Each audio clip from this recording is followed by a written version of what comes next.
Beliau antara wanita hebat yang mempelopori bidang perniagaan kapal layar, hartanah tas tangan dan batu permata mewah.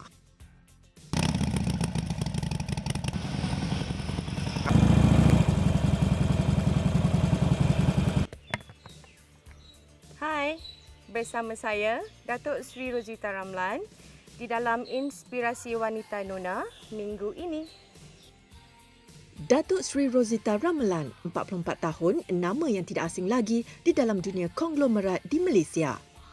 Namun di sebalik semua ini, ia bukanlah satu perjalanan yang mudah. Sebelum ni, saya tak pernah ke Kuala Lumpur langsung. Saya datang ke KL. Umur saya masa tu 18 tahun untuk belajar. Itulah adalah kali pertama saya keluar dari kampung. Dan sebelum ni saya bekerja di bank, ya, Citibank sebagai penasihat keuangan. Dan saya bekerja di sana selama 10 tahun dan kemudian saya menjalankan perniagaan saya sendirilah. Atas minat dan kecintaannya terhadap dunia lautan, beliau dan suami, Datuk Muhammad Omar Mustafa, mengusahakan syarikat pengedar kapal layar mewah di bawah jenama Azimut. Perusahaan ini turut menyediakan perkhidmatan rekaan dalaman kapal layar khusus buat pelanggan yang menginginkan sesuatu yang eksklusif dan bercitarasa mewah. Saya sebenarnya start menjual sejak umur 9 tahun kot. Sebab arwah mak saya ni rajin buat bisnes daripada rumah. Sebab dia suri rumah sepenuh masa. So dia nak tolong ayah untuk dapatkan orang kata income yang lebih. Dan kami adik-beradik buatlah segala-galanya daripada kacang pedas lah, keripik-keripik pisang lah daripada rumah. Kita pack-packkan kecil-kecil. Lepas tu jual kat sekolah. Kain lah, kain batik. Dan daripada situ saya datang ke sini pada pendapat yang sama. Maksudnya, bila saya datang sini di Kuala Lumpur ni, saya terkejut sebab masa kita duduk di kampung, segalanya ada kiri kanan. Maksudnya, saya tak pernah, kita bela ayam kita sendiri, kita ada lembu kita sendiri, kita ada sayur-sayuran dan bahan-bahan kita sendiri, apa yang kita panggil self-sufficient. Selepas balik daripada kerja bank, saya jual chicken wing barbecue. Kepak ayam kepak ayam. Buka kedai stall aja, kecil-kecil di Bukit Manjalara. Dan dari situlah saya dapat wang yang lebih kerana masa tu gaji saya cuma RM900 je. Saya punya income untuk berniaga pada waktu tu melebihi daripada apa yang gaji saya dapat di bank. Anak sulung daripada 4 orang adik-beradik perempuan ini sememangnya menjadi tunggak dan sahabat terbaik untuk keluarga. Selain menggemari aktiviti fizikal, mereka turut berkongsi minat yang sama iaitu memasak dan mencuba resepi baru. Secara tidak langsung, membantu mengurangkan tekanannya bergelar ahli perniagaan. I think orang kata struggle tu still continue. Sebagai orang yang berniaga, kita memang tak ada berada di satu tempat yang selesa sebenarnya. Tempat kita sentiasa tak selesa kerana setiap bulan kita kena fikirkan income. Setiap bulan kena fikirkan macam staff nak dibayar. Setiap bulan kita kena cari wang lah. Macam mana kita mencari macam dulu. Mungkin dulu wang yang kita cari itu banyak tu kita boleh bayar. Banyak ni je kita punya kehidupan, tapi sekarang ni dengan kalau you dah macam ni lah orang kata kalau besar periuk nasi besar lagi kerak dia kan. Beliau sentiasa mencari peluang melebarkan sayap perniagaan, pengasas kepada kabinet Privé iaitu butik eksklusif barangan kemas Intan Permata dan juga tas tangan berjenama antarabangsa yang direka khas mengikut tempahan pelanggan. Gemar memberi kembali kepada masyarakat, beliau sering berkongsi ilmu perniagaan kepada yang memerlukan. Bagi saya, kita diletakkan Tuhan pada satu tempat tu, ada matlamat dia ataupun ada kewajipan yang kita kena buat.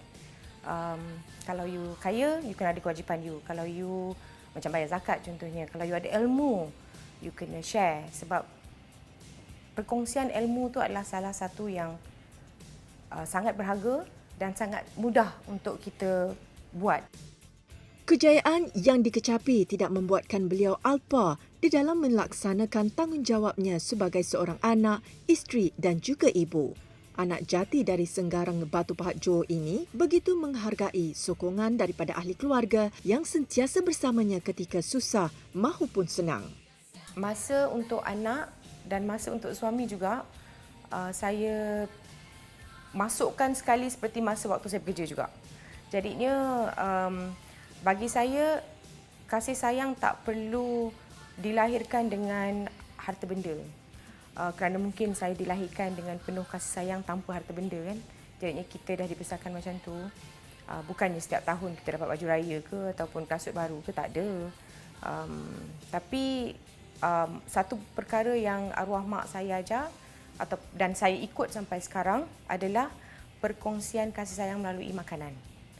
Memang saya masak hari-hari untuk suami dan anak-anak. Saya cuba juga untuk makan sama-sama. Kalau saya sibuk satu hari, 2-3 hari, hari keempat saya wajib mesti akan ada di rumah dan separuh hari itu mesti untuk mereka. Mewarisi bakat memasak daripada arwah ibunya dan meminati bidang yang sama, beliau menjadikan hobinya ini sebagai sumber perniagaan. Pes masakan yang dihasilkan ini dapat membantu ramai wanita terutama golongan suri rumah dan ibu tunggal untuk menjana pendapatan. Lebih istimewa, hampir saban tahun beliau berkongsi keseronokan bersama anak-anak yatim dengan melakukan aktiviti memasak. Pelbagai anugerah dan pengiktirafan yang diterima membuktikan wanita juga boleh berjaya.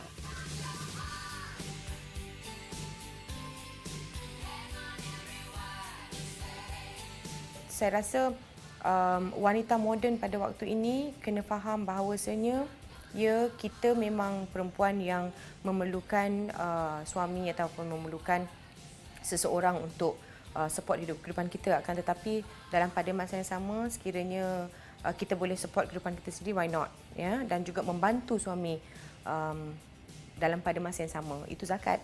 Dan juga wanita sekarang ni kebanyakannya memang berpendidikan tinggi, berpengetahuan, orang kata banyak network, banyak berkawan. Akan tetapi pilih masyarakat ataupun kawan atau teman yang betul yang boleh membawa kita lebih jauh ke hadapan. Memiliki personaliti yang menyenangkan dan ceria, Datuk Seri Rosita begitu disegani oleh rakan-rakannya.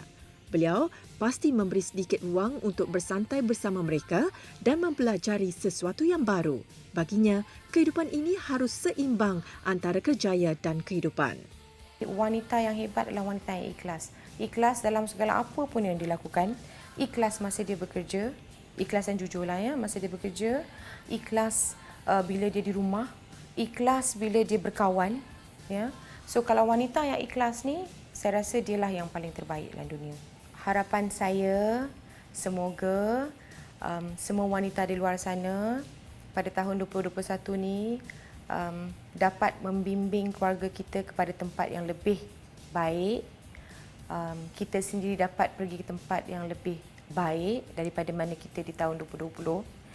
Dan saya doakan semua berjaya dan saya doakan semua sihat. Saya ucapkan kepada wanita-wanita di luar sana, selamat tahun baru dan semoga tahun 2021 ini membawa kebahagiaan, kejayaan kepada semua wanita dan juga kepada semua kaum keluarga. Selamat tahun baru. Setiap kesukaran di dalam kehidupan pasti akan terselit hikmah yang indah di sebaliknya. Keberanian untuk keluar daripada zon selesa harus diiringi usaha dan doa agar setiap yang diimpikan menjadi satu kejayaan yang dapat mengubah nasib diri. Lembaran 2021 adalah perjalanan baru buat semua.